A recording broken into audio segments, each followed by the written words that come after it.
Hi, everyone. Thank you, Rebecca. I'm honored to share this training with you all today. So before we begin, I'd like to invite you all to take just one slow, deep breath with me. This training asks us to think carefully about our words and their impact. So I want to bring our full attention here. Before we begin, I just want to give you all just a little bit of insight of who I am. My name is Marlyn Romero, and I am a Monterey County native. I am a survivor leader and community advocate. I earned my bachelor's degree in humanities and communication pre-law at Cal State University, Monterey Bay.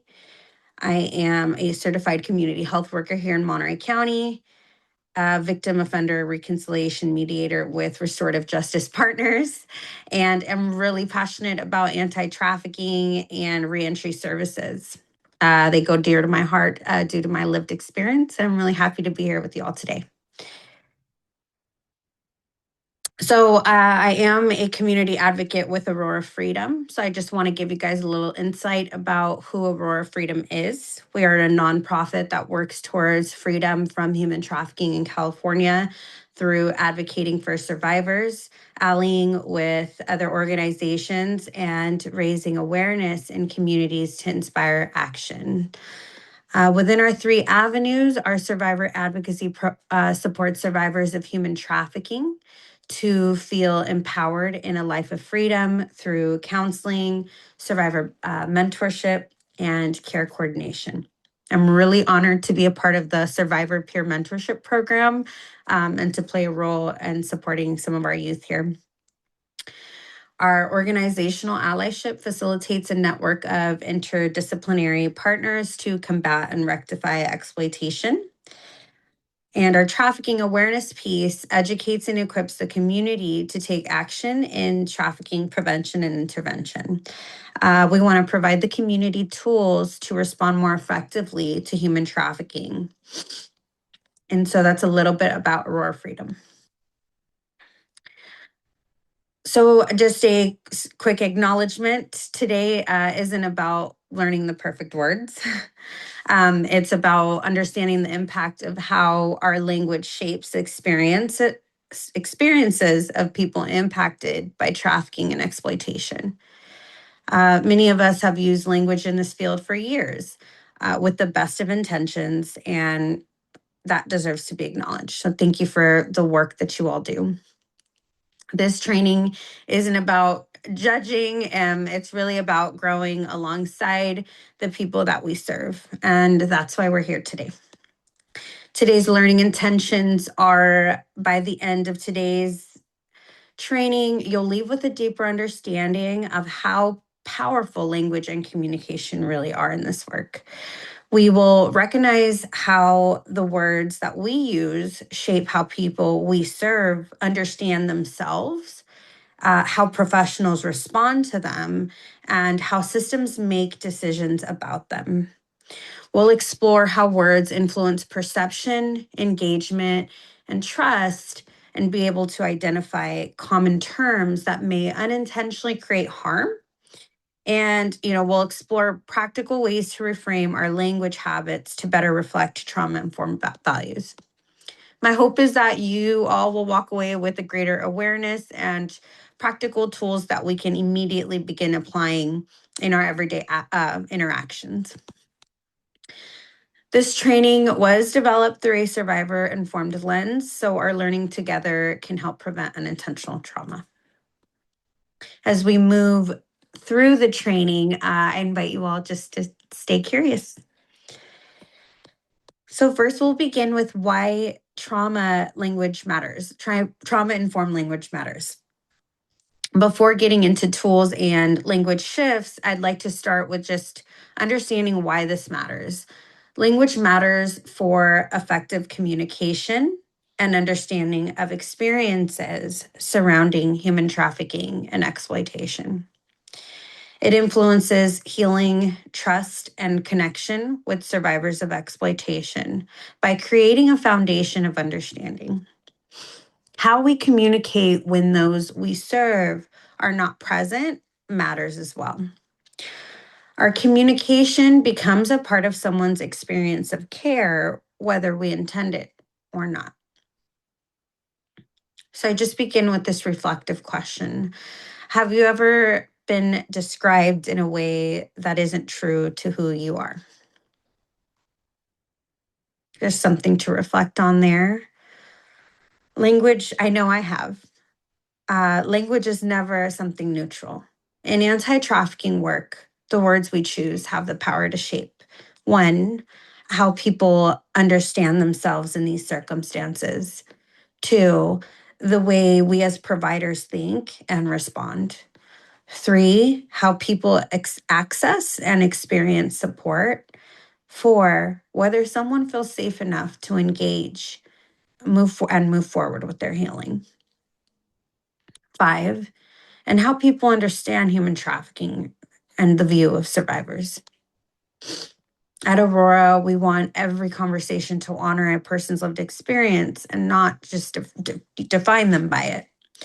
And that's why trauma informed communication is so essential in this work. So, I want to talk more about just the impact of words, the neurobiology of words. Now that we understand why language matters, I really want us to look at what actually happens to our bodies, to the brain when words land. Because the impact isn't just emotional, it's physiological. I want to share this quote with you all. It goes a little like this: words are singularly the most powerful force available to humanity. We can choose to use this force constructively with words of encouragement or destructively using words of despair. By Yehuda Berg. I really like this quote because it really emphasizes the impact of language. Our words don't just communicate information, but they also signal the brain and frame what is being communicated. So I want us all just to think about the last time someone spoke to you with kindness during a really difficult moment. Your body probably softened or maybe calmed you. And then now, if we can think about a time someone judged or dismissed us, your body likely reacted before your mind did, and that's the power of language. Or maybe you tensed up. It's almost like a ripple effect, right?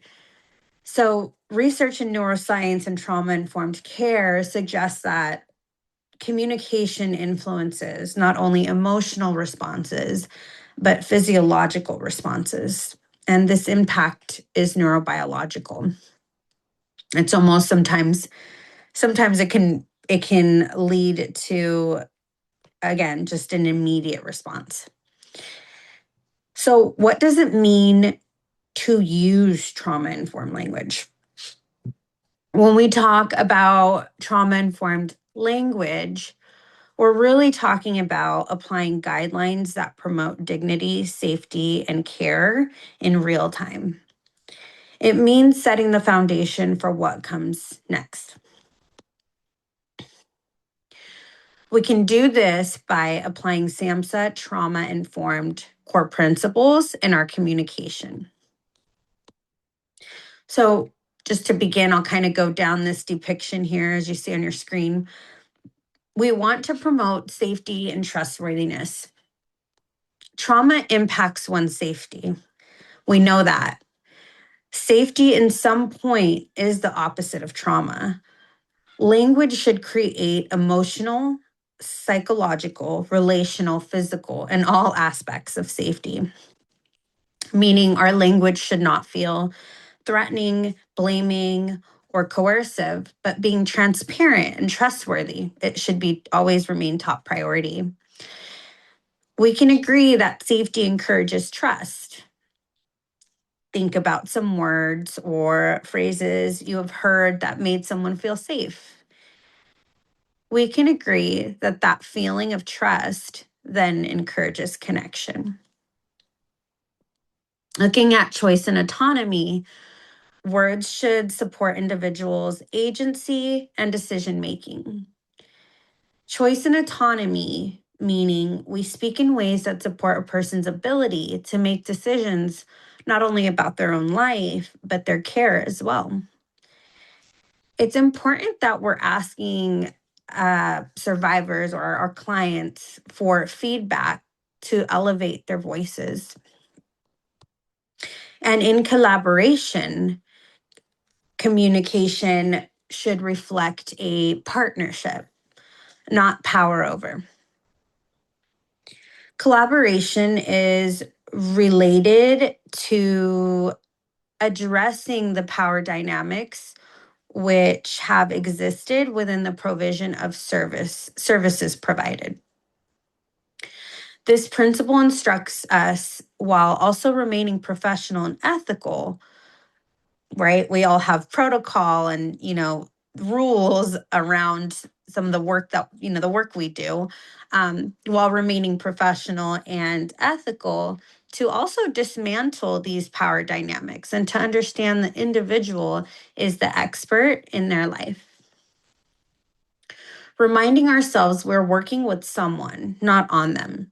So the goal is in collaboration is to create community through our communication, and really dismantle those power dynamics. In empowerment, using empowering language that highlights the client's voice and choice, unlike trauma that did not involve their voice. It means we focus on strengths and not deficits. It's really about helping the clients reconnect with a sense of power in their life. And lastly, cultural humility and inclusion. Communication should remain accessible, respectful, responsive, and easy to understand to those who live the experience. So cultural humility means we stay aware that language does not land the same for everyone. The way language can be understood is shaped by culture and our own unique identities. Other examples are taking their preferred name, pronouns, gender identity, sexuality, and culture into consideration when communicating with the client or about the client. And so I always like to talk about the principles first, like even just having it printed out and just as a reminder, because I just feel like it's a great foundation for trauma-informed communication. It's just a great reminder. So I want to talk about applying it into practice. How can we apply it into practice? So when I talk about applying it into practice, I mean not only provider to client, but provider to provider as well. So I just want us to look at some of these quick surface do's and don'ts. Looking at these lists, I want us just to think about maybe something that stands out to you, what feels easiest or what might feel like a challenge in your practice. I just want us to just take a look at this and just reflect on this for a bit.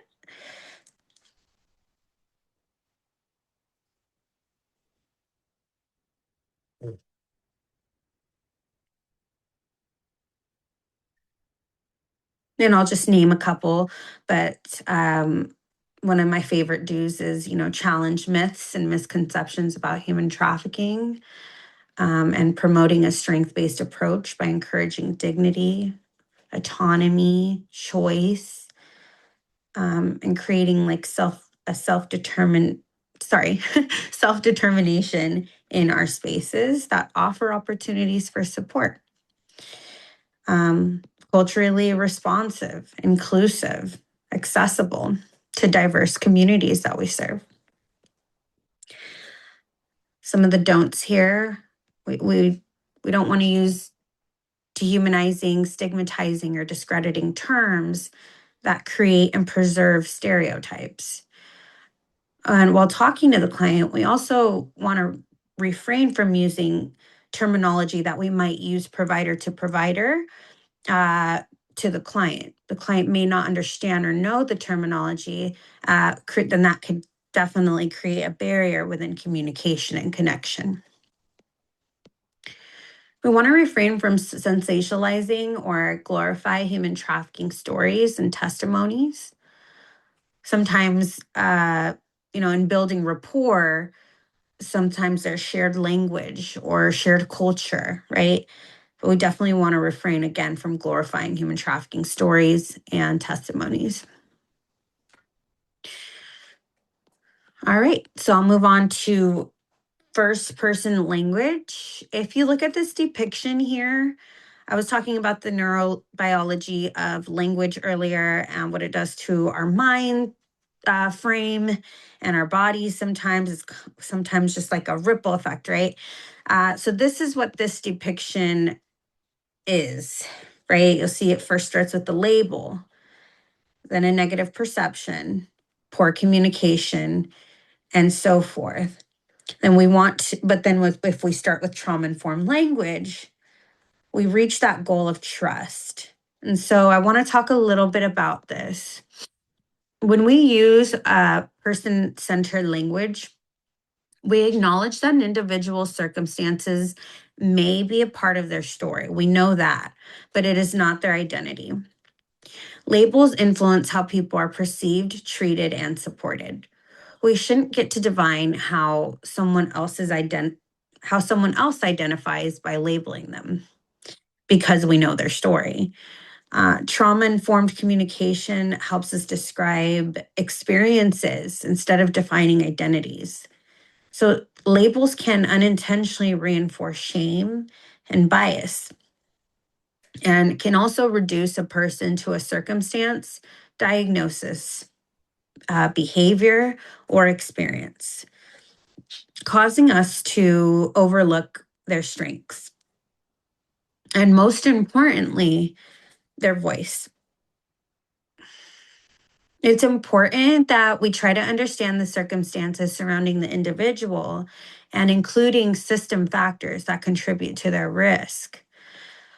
Person first language helps promote dignity, respect, and a more accurate understanding by seeing the whole person before and after they experience exploitation. So, something to note here is that some people may identify as a victim. It's true. Others as a survivor, and others prefer the words person with lived experience. I think the most important thing is to use the language that the individual prefers. And of course, if you're not sure, just ask. And that creates connection. As professionals, we need to understand that if someone is under the age of 18, they are a victim of sexual exploitation and human trafficking. However, victim is best used in the context of the law. So unless the individual is using that language, it is most appropriate not to use victim as a label, as we are looking to empower the individual. How can we continue to respect the person's identity and how they self-identify? We can do this if we want to use more first person and context-based language. So rather than using one word or two word labels or acronym labels to describe someone, we can really start using more first person and context-based language. So we see a lot of these words quite often, and I can just name a few. Some one word and acronym labels can sound like victim, CSEC, high risk, vulnerable populations, illegal immigrant, illegal alien. They just don't sound nice. And they are not considering what surrounds the circumstance. And that's why we want to use context-based language, because it really, and first person language, because it really makes us view the person and their circumstance as a whole rather than placing that label on someone. Right? So for example, survivor, we hear the word survivor all of the time. Um, and as a person may identify as a survivor, they also have a name, or it just becomes inappropriate when we begin to use these words as labels. And it doesn't describe their circumstance or who they truly are. It almost just puts an umbrella over them. And so really keeping that in mind, that if we continue to use first person and context-based language, it really creates a center for understanding. All right. And then I just wanted us to just reflect on some of those there. Another one that I really want to point out is illegal alien. I mean, the word alien alone is just wild.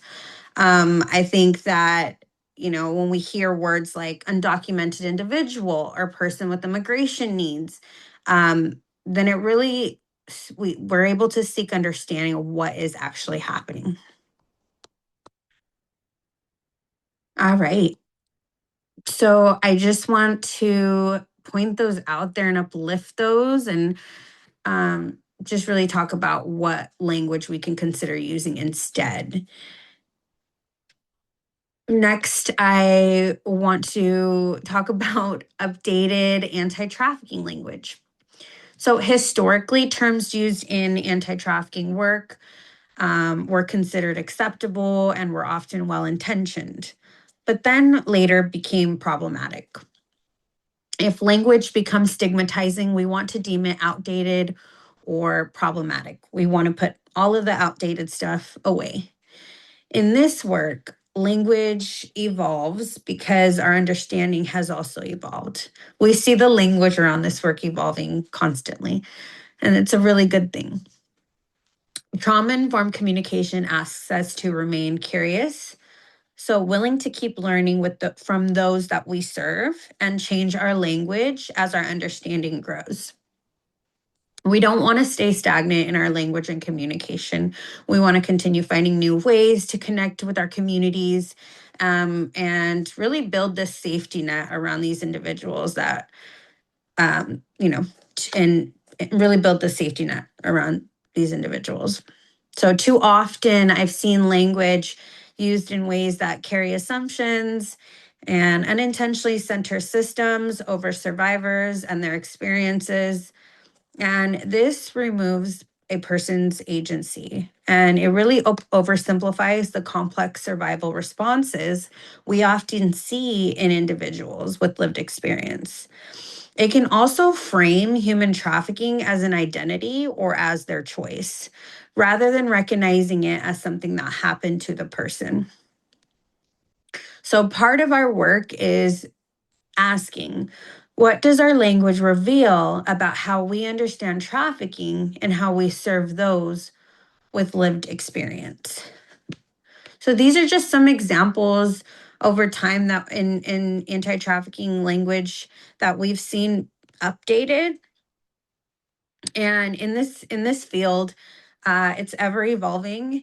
And so really having the willingness just to continue learning and updating our language. The more we learn, how can we reframe the language of the language that we're using to describe certain situations around exploitation. So, for example, I'll just throw a couple out. You can please read through the table there. I'm just kind of giving a little explanation of why. There's always a why when the language is evolving or being updated. And so, for example, modern day slavery, we hear that a lot. We hear the word slavery when certain folks will talk about human trafficking or exploitation. And we've updated it to human trafficking and exploitation. And why? Well, slavery was a legalized institution. It was around since the beginning of time. And trafficking is a criminal enterprise. So we want to recognize that.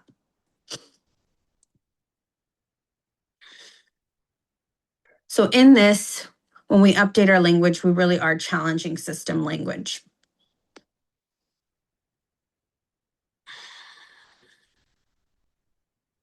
So my next point here for challenging system language. So in a multi-agency room like this one today, it's worth naming directly that partners from different systems may use different language. That's okay. That's expected. And it's not a reason for judgment. I guess I want to highlight that, however, we should all have one shared goal. And that is that our values align and not policing each other's terminology, but really keeping an open mind around this. What matters is that we're all asking the same question when we're communicating, is that does our language honor the dignity and agency of the people we serve? Sometimes the language we use isn't intentionally harmful. We're not intending to be harmful, but it can arise. It's simply the language we've inherited from systems like child welfare, juvenile justice, behavioral health, educational sectors, law enforcement. So depending on your agency, uh, we've inherited certain system language. These systems have developed their own terminology over time for many people who have experienced trauma, exploitation, system involvement.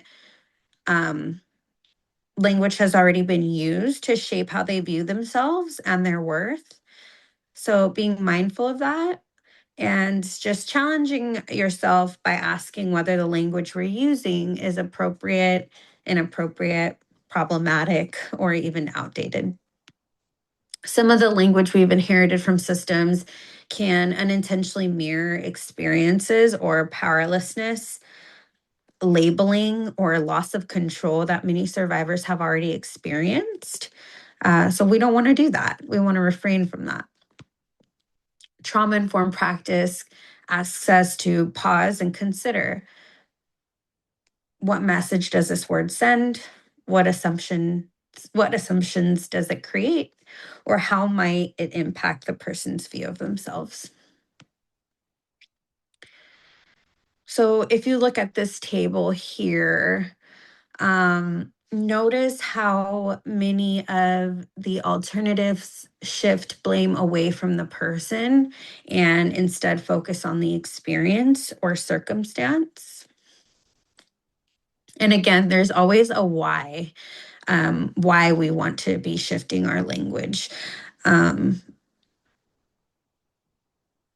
we have found what works, and then we have found what doesn't work.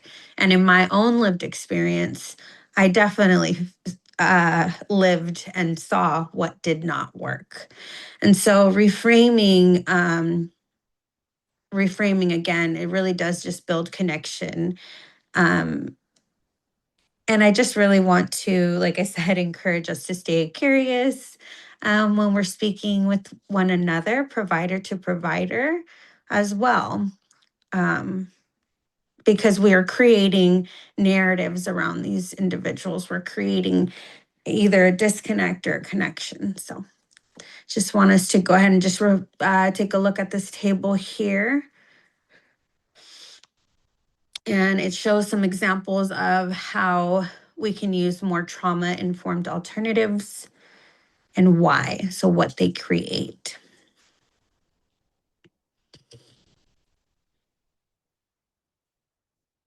All right, and for this next piece here, I'm sorry, am I moving too fast? Or is that okay, Rebecca? Please let me know if I am. I think you are doing great. because Okay. Aurora and the coalition and other partners are collaborating on a glossary of updated trauma-informed language that will provide to our whole newsletter list. And so I am grateful for the opportunity that after you're done with your presentation, we can allow our guests here, everyone joining the meeting, to ask specific questions, or we could go back to any of the tables. So you're doing wonderful. Thank you. Awesome. Yes, because I was going to say that too. We will definitely provide everyone when, the project is done. We want to provide you all with something that you can refer to. Um, so so I'm sorry. So challenging system language. So in that also, like I said, we all work in different agencies. We all have different language that we use. And I wanted to uplift that the communication that and language that I speak around today. It's important that we use it in practice, not only with one another, but with our clients as well. And then I really wanted to uplift trauma informed documentation also. So, trauma informed language does not stop when we leave the room. Earlier, I mentioned how we communicate when those we serve are not present. Also, how we communicate when they're not present also matters. So, our communication becomes a part of someone's experience of care, whether we intend it or not. It applies to case notes, progress notes, court reports, emails, assessments, placement packets, and team meetings. So, written language often becomes a part of a person's permanent record that follows them. So, how we talk about individuals in documentation paints a picture of who they are to anyone who reads it. The way we write about people shapes how current and future providers, whether that be judges, social workers, school personnel, advocates, and service teams, perceive them. So, does your language choice contribute to negative bias, or does it highlight strengths? Um, we understand that we will have some challenges, right? Um, but it's also important that the strengths are being highlighted along with those challenges, to create again that foundation of understanding. So some reflection questions, like before we finish documentation, is you can simply just take a pause, step back, and maybe ask yourself, if this individual were reading what I wrote about them, would they feel respected? Does this describe behavior or label the person instead? Am I documenting facts, or am I documenting assumptions? Have I highlighted strengths as well as those challenges? So, documentation doesn't just tell the story of what happened, but it often becomes the story future providers know about the person as well. So, it's just following them along, and it sticks with them. And so, it's really important that, even the language that we're using on paper is we're trying to create more foundational understanding and connection.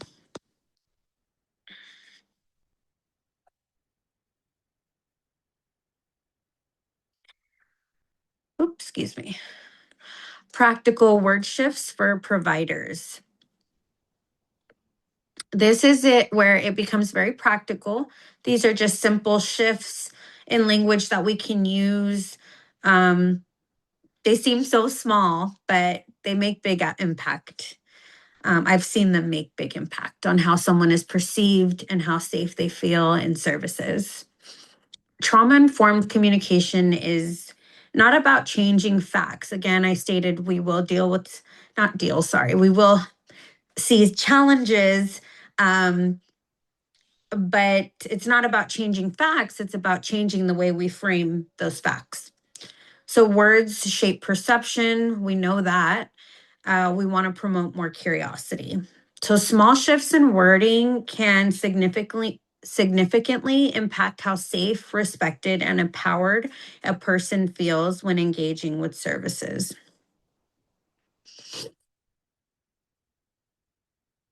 And we can just kind of just reflect on this table here. And I want us just to think about how we would reframe some of these common directive or deficit based behaviors.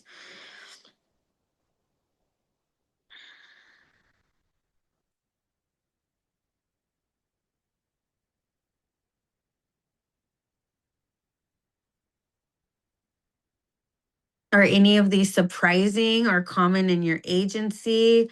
I definitely encourage like participation in if anything comes up for anyone, please add in the chat.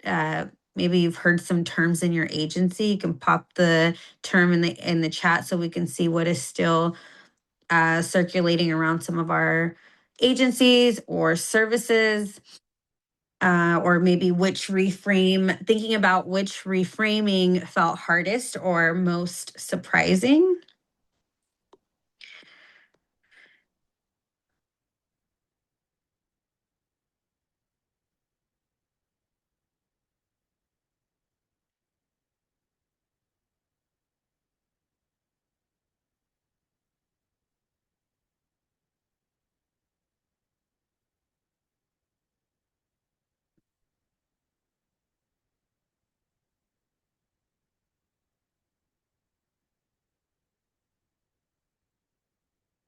I'm sorry, this one's just a little longer, so I'm giving you all time just to kind of reflect here on what's on the screen here.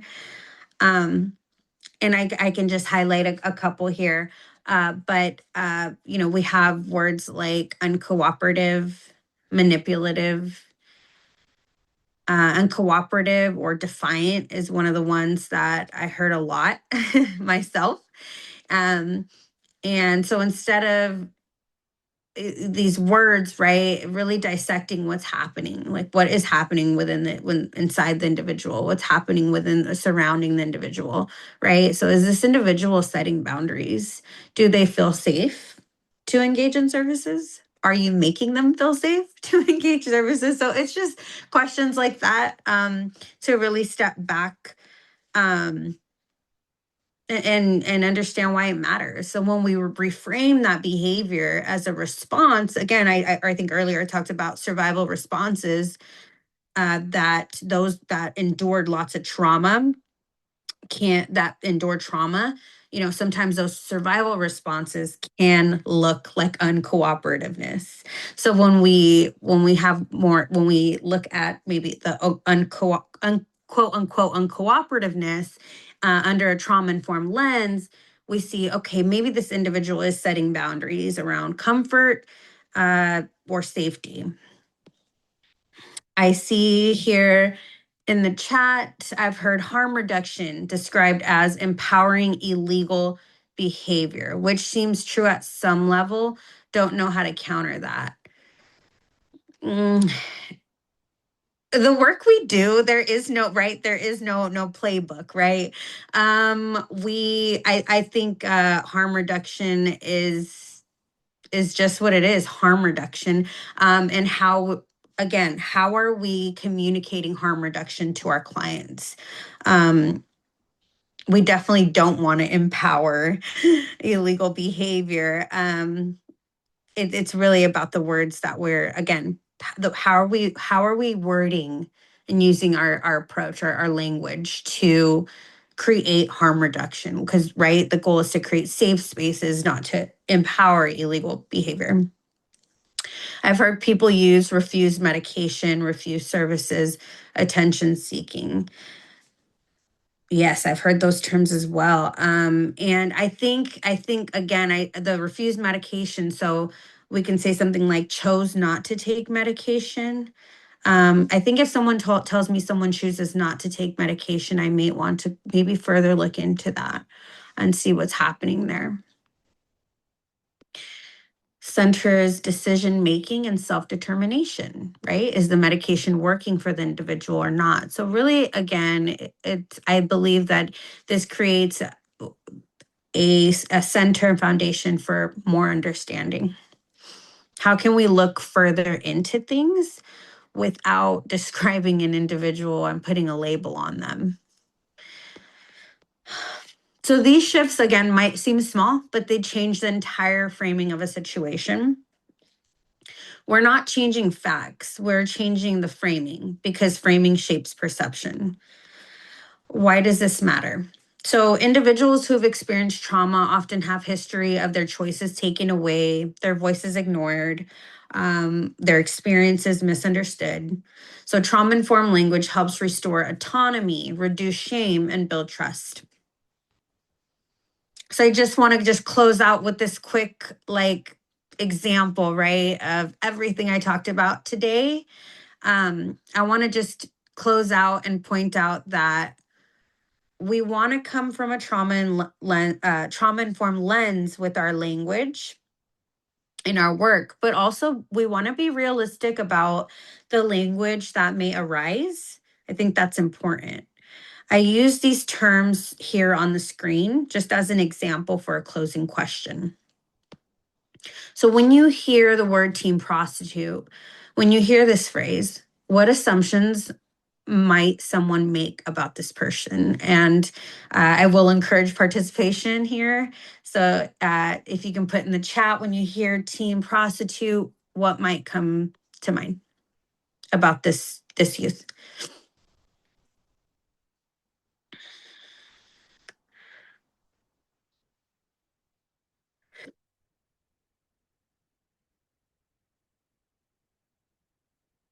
They're doing it willingly, they're choosing to do it. Yeah. So absolutely. This term, there's might be belief that teen prostitution is a choice and a conscious decision.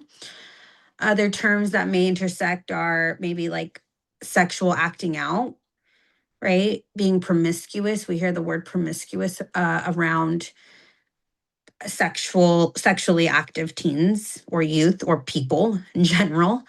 Um, right? Someone might think they're stealing, right? If they have expensive items. Um, they might be considered just a runaway, that they are in it because they want money or material things. They could leave if they wanted. Yeah, I see that in the chat. Absolutely. I think that that's also like stealing, or, if someone maybe sees they have these items, or maybe questions around substance abuse. So, where do you think someone's responsibility lands in this phrase? The problem then becomes the child, right? If it's their decision or they're choosing to do it, then they become the problem. The problem becomes the child. I could understand why the child wouldn't want to engage in services if we're utilizing this language around them or creating these perceptions versus youth who has been commercially sexually exploited. How does the responsibility shift when we hear that term? Is there any words that come to mind when we hear youth who has been commercially sexually exploited?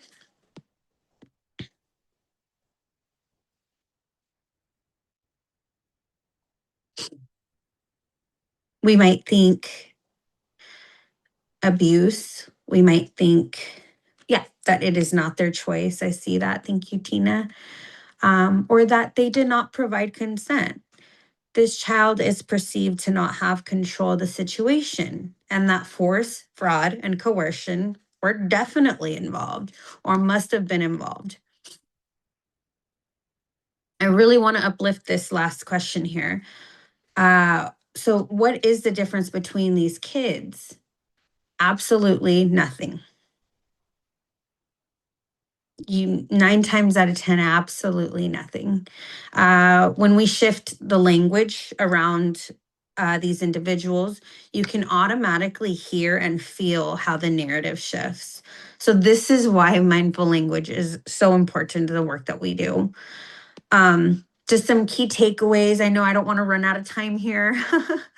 Just some key takeaways here. Just to close out, I want us just to bring us back, and thank you all for your participation in that last question there. Just to close out, I want to just bring us back to the core of this training. Language is not about is not just about words, it's about their impact. Every interaction that we have is shaping someone's experience.